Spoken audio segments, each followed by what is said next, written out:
अगले महीने से उत्तर प्रदेश में विधानसभा चुनाव शुरू हो रहे हैं। चुनाव से पहले बहुत सारे समीकरण बन रहे हैं, समीकरण बदल रहे हैं। हाल ही में कांग्रेस और सपा ने गठबंधन किया है। 298 सीटों पर समाजवादी पार्टी चुनाव लड़ रही है और 105 सीटों पर कांग्रेस चुनाव लड़ रही है। इससे किसे फायदा होगा, किसे नुकसान होगा, यूपी की राजनीति अब किस तरफ जाएगी, इसी मुद्दे पर बातचीत करने के लिए मेरे साथ डॉक्टर ए के वर्मा हैं, जो centre for the study of society and politics के निदेशक हैं। हम उनसे जानेंगे कि अब ये समीकरण, ये नया गठबंधन यूपी को किस तरफ ले जाएगा। सर, इस गठबंधन को आप कैसे देखते हैं? क्या लग रहा है आपको, कितना जरूरी था ये? मुझे लगता है कि इस गठबंधन से जितना दोनों पार्टियों में एक आशा की किरण फूटी है कि वो शायद एक विजय के लिए ये गठबंधन अपरिहार्य था, उससे मुझे थोड़ा सा ताज्जुब हो रहा है। और ताज्जुब इसलिए हो रहा है कि मुझे ये नहीं समझ में आ रहा है कि ऐसा कौन सा लॉजिक है जिसकी वजह से कि अखिलेश यादव को भी लगा कि गठबंधन से 300 के आसपास सीटें आएंगी, और कांग्रेस तो शुरू से ही उतावली थी इस गठबंधन को प्राप्त करने के लिए। कांग्रेस का पक्ष मुझे इसलिए समझ में आता है क्योंकि कांग्रेस के चिप्स ऑलरेडी बहुत डाउन है उत्तर प्रदेश में। और पिछला अगर 2012 का चुनाव देखें या अगर 1989 से देखें, उसके ऑनवर्ड्स देखें, तो जितने भी चुनाव हुए हैं 93, 96, 2002, 2007, 2012, इस सब में कांग्रेस ने केवल 2 बार कोलिशन किया। एक बार कांग्रेस ने बसपा से कोलिशन किया 1996 में, और दूसरी बार कांग्रेस ने 2012 में कोलिशन किया आरएलडी से, राष्ट्रीय लोक दल से। लेकिन दोनों ही बार गठबंधन करने से उसके वोट प्रतिशत पे कोई फर्क नहीं पड़ा। वो वोट प्रतिशत वैसे ही का वैसा रहा। 2012 में मार्जिनली 2-3% का एडवांटेज जरूर हुआ था, लेकिन सीटों का कोई फायदा नहीं। तो कांग्रेस तो कोई भी रिस्क ले सकती थी, ये सोच के कि ठीक है वो तो बहुत ही लो है और गठबंधन से शायद उसको कुछ फ़ायदा हो जाए, अखिलेश के सहारे शायद कुछ राजनीति में आ जाए। और उसके लिए उन्होंने बिहार मॉडल को अपना आदर्श माना था कि शायद जिस तरह से बिहार में थोड़ी वापसी हुई उनकी, उस तरह से उनकी भी वापसी हो जाएगी। और कितनी भी कम सीटें जीतेंगे, हो सकता है कि गठबंधन रहेगी तो सरकार अगर अखिलेश की बनती तो उसमें कुछ उनको एक आध मंत्री आने का और सत्ता में आने वापसी का एक मौका मिल सकता है। तो कांग्रेस का पक्ष तो समझ में आता है, लेकिन समाजवादी पक्ष नहीं समझ में आता है, क्योंकि समाजवादी पार्टी जो है जिसने गठबंधन किया है कांग्रेस से, उसके पास ऐसा कोई लॉजिक नहीं था कि वो गठबंधन करती कांग्रेस से, बल्कि मुझे ऐसा लगता है कि इस गठबंधन से समाजवादी पार्टी को नुकसान होगा। नहीं, एक जो बहुत सारे चुनावी विश्लेषक कह रहे हैं और शायद कुछ लोगों को लगता भी ऐसा है कि जो मुसलमान वोट जो बढ़ रहा था, जो मायावती ने 97 मुसलमानों को टिकट दिया, उससे सेंध लगाने की कोशिश कर रही थी सपा के वोट बैंक में, क्योंकि वो एक दलित मुस्लिम गठजोड़ की कोशिश कर रही थी। अब उससे नहीं आपको लगता है कि मुस्लिम एकजुट होंगे और उनके पास एक विकल्प होगा, अब वो बटेंगे नहीं, अब वो इस गठबंधन को वोट करेंगे? एक्चुअली समाजवादी पार्टी के मन में मुस्लिम वोट को लेके चिंता तो थी, क्योंकि खासतौर से मायावती की जो ये नई कोशिश है सोशल इंजीनियरिंग में दलित और मुस्लिमों को साथ लाने की। लेकिन जो हम लोग के अध्ययन बताते हैं, वो अध्ययन ये बताते हैं कि 2014 में भी 58% मुसलमान समाजवादी पार्टी के साथ था, और 2 साल के बाद 2016 में जब हम लोगों ने अध्ययन किए हैं, 1 जुलाई अगस्त में अध्ययन किया और 1 दिसंबर में अध्ययन किया, तो ये चौंकाने वाली बात यह है कि तमाम मायावती के दलित मुस्लिम प्रयास कोलिशन को प्राप्त करने के प्रयासों के बावजूद जो मुस्लिम समर्थन है समाजवादी पार्टी के प्रति, वो न केवल बना रहा है 58% से, बल्कि 58% से शिफ्ट होकर वो 62% पे पहुंच गया है। और मायावती का जो मुस्लिम समर्थन था वो 18% से घट के 14% पे आके ठहर गया है। तो अगर हम ग्रास रूट्स पे इंपीरिकल स्टडीज़ की बात करते हैं, तो हमारा जो अध्ययन है वो इस फाइंडिंग को सपोर्ट नहीं करता, समाजवादी पार्टी की चिंता को सपोर्ट नहीं करता, और ऐसा लगता है कि वो बेमतलब चिंतित हो रहे थे। उसका कारण ये है कि अभी मुस्लिम समाज को ऐसा लगता है कि समाजवादी पार्टी के अलावा उनके पास कोई विकल्प नहीं।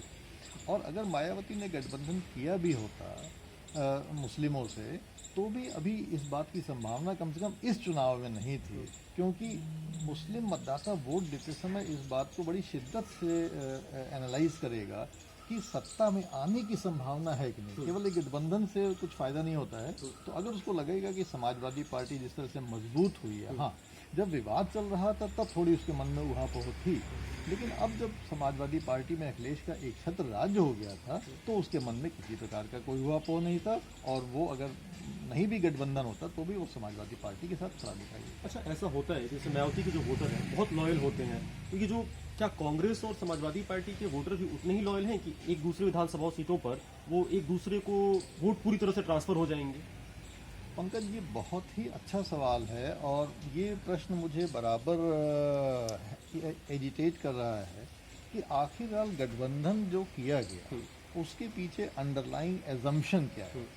अंडरलाइंग एजम्पशन ये है कि कांग्रेस का जो वोट बैंक है, वैसे तो कांग्रेस का कोई वोट बैंक अब रहा नहीं है ना, पिछले काफ़ी वर्षों में 20-25-30 वर्षों में वोट बैंक जैसी कोई चीज़ नहीं रही कांग्रेस की।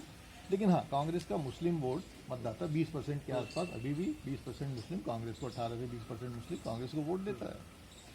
इसके अलावा कांग्रेस का कोई फिक्स्ड मतदाता नहीं है, लेकिन हाँ, सभी पार्टियों में थोड़ा बहुत लोग वोट देते हैं, और खासतौर से कांग्रेस ब्राह्मण और दलित पे अपना फोकस करती है, और समाजवादी पार्टी अहीर और ठाकुर पे फोकस करती है मुस्लिमों के अलावा। तो मुस्लिम तो दोनों के कॉमन डिनोमिनेटर हो गए, इसलिए गठबंधन से मुस्लिम मतों का तो फायदा होने वाला है पार्टी को, कि वो तो नहीं बिखरेंगे। अगर उनको कोई चयन करना होता तो अब वो स्थिति खत्म हो गई है, अब वो गठबंधन के प्रत्याशी को वोट देंगे। लेकिन जो शायद अखिलेश यादव का कैलकुलेशन था वो ये था कि वो अपने नॉन मुस्लिम मतों को भी ट्रांसफ़र करा पाएंगे एक दूसरे को, और इसलिए करा पाएंगे कि उनके जो नॉन मुस्लिम वोटर्स हैं वो एक दूसरे के कॉम्प्लीमेंट्री हैं। ठाकुर और यादव इधर और ब्राह्मण और दलित उधर, और एक दूसरे को ट्रांसफ़र करा देंगे। लेकिन ऐसा मुझे होता दिखता नहीं है, और मुझे लगता है कि मुस्लिम वोट तो कन्वीनियंस्ड होंगे, उनको तो बड़ी आसानी हो गई गठबंधन प्रत्याशियों को वोट करने से। लेकिन मुझे नहीं लगता कि जो नॉन मुस्लिम जो मतदाता हैं उन पर उनकी पार्टियों की कोई पकड़ है कि वो उनको ट्रांसफ़र करा सके। केवल मायावती को ये पकड़ है कि वो दलितों को तो ट्रांसफ़र करा लेती हैं जिस पार्टी को वोट है, लेकिन मुझे नहीं लगता कि समाजवादी पार्टी अपने अपने मतदाताओं को, या कांग्रेस अपने गैर मुस्लिम मतदाताओं को एक दूसरे को हस्तांतरित करा पाएगी।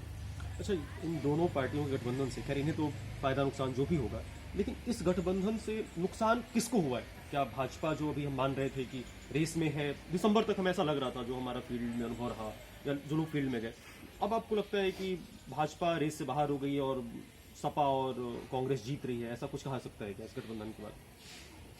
मुझे तो नहीं लगता ऐसा, और इसका कारण बड़ा स्पष्ट है।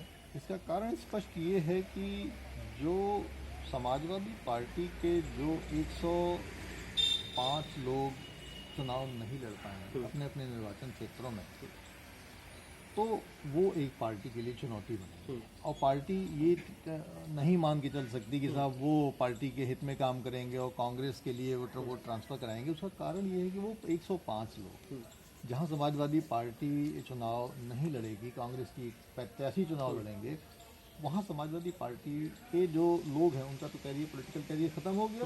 अब 5 साल के बाद ही उनको कोई मौका मिलेगा कि नहीं मिलेगा, फिर वहाँ पे क्या होगा, वो अनसर्टेनिटी हो जाएंगी। तो ज़्यादातर संभावना इस बात की है कि उन 105 निर्वाचन क्षेत्रों में समाजवादी पार्टी के प्रत्याशी या तो रेबल कैंडिडेट्स के रूप में स्वयं खड़े होंगे, या किसी छोटी मोटी पार्टी का दामन थामेंगे, और आदर्श स्थिति उनके लिए होगी अगर उनको बीजेपी का टिकट मिल जाता है। यही हाल कांग्रेस का होने वाला है, कि कांग्रेस की स्थिति तो और बुरी है।